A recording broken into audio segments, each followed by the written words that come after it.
क्रूर राजा विक्रमसेन और रहस्यमयी शाप। बहुत समय पहले अश्वगढ़ नामक राज्य पर राजा विक्रमसेन का शासन था। वह निडर और शक्तिशाली था, लेकिन उतना ही क्रूर भी। उसकी एक ही नीति थी, डर और खौफ के सहारे राज्य करना।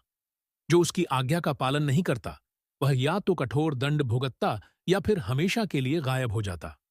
भय और अंधविश्वास राज्य में एक अजीब अफवाह फैली हुई थी। कहा जाता था कि जो भी व्यक्ति राजा की आंखों में आंखें डालकर देखता, वह कुछ ही दिनों में रहस्यमयी तरीके से मर जाता। कोई नहीं जानता था कि यह संयोग था या राजा का कोई रहस्य। एक दिन दरबार में एक युवक अर्जुन आया। वह सीधा राजा की आंखों में आंखें डालकर बोला, राजन, प्रजा डर से मर रही है, लेकिन मैं निडर हूं। पूरा दरबार सन्न रह गया। किसी ने पहले कभी राजा से इस तरह बात नहीं की थी। राजा को गुस्सा आया, लेकिन उसने अर्जुन को तुरंत दंडित नहीं किया।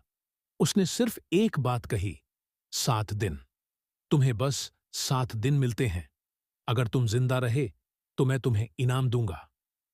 पहला दिन, अज्ञात भय अर्जुन को राजा के सैनिकों ने उसके घर तक छोड़ दिया।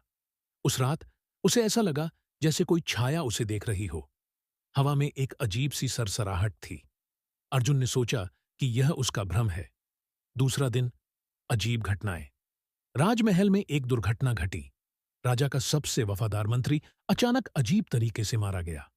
उसकी गर्दन पर गहरे नील निशान थे, जैसे किसी ने कसकर उसे पकड़ा हो, लेकिन वहां कोई नहीं था। तीसरा दिन, छायाओं का नृत्य। अर्जुन रात को अपनी झोपड़ी में सो रहा था कि अचानक उसे लगा कि कोई दरवाजे के पास खड़ा है। जब उसने दरवाजा खोला तो वहां कोई नहीं था, लेकिन फर्श पर ताजे पैरों के निशान थे, जो झोपड़ी के अंदर आ रहे थे, बाहर नहीं जा रहे थे। चौथा दिन, राजा का डर। राजा विक्रमसेन भले ही खुद को शक्तिशाली समझता था, लेकिन अब वह भी बेचैन रहने लगा था। उसने महसूस किया कि कोई हमेशा उसे घूर रहा था। जब उसने महल के एक दर्पण में देखा, तो उसे अपने पीछे एक काली परछाई दिखी, जो धीरे धीरे उसकी ओर बढ़ रही थी। पांचवां दिन, साधु की भविष्यवाणी। अचानक एक रहस्यमयी साधु दरबार में आया और बोला, हे राजा, तुम्हारा अंत निश्चित है। यह सिर्फ तुम्हारे कर्मों का प्रतिफल है। राजा ने क्रोधित होकर उसे जेल में डलवा दिया, लेकिन उसकी बेचैनी बढ़ती गई। छठा दिन, मौत की आहट। रात के समय राजा को लगा जैसे उसके कमरे में कोई है। जब उसने आंखें खोलीं, तो सामने वही छाया खड़ी थी, जिसे उसने दर्पण में देखा था।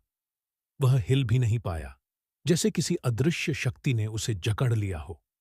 सातवां दिन, अंतिम घड़ी। राजा सुबह तक बहुत कमजोर हो चुका था। अर्जुन, जिसने यह सब सहा था, दरबार में आया और बोला, राजन, अब आपको अहंकार छोड़ देना चाहिए, क्योंकि आपकी मृत्यु तय है।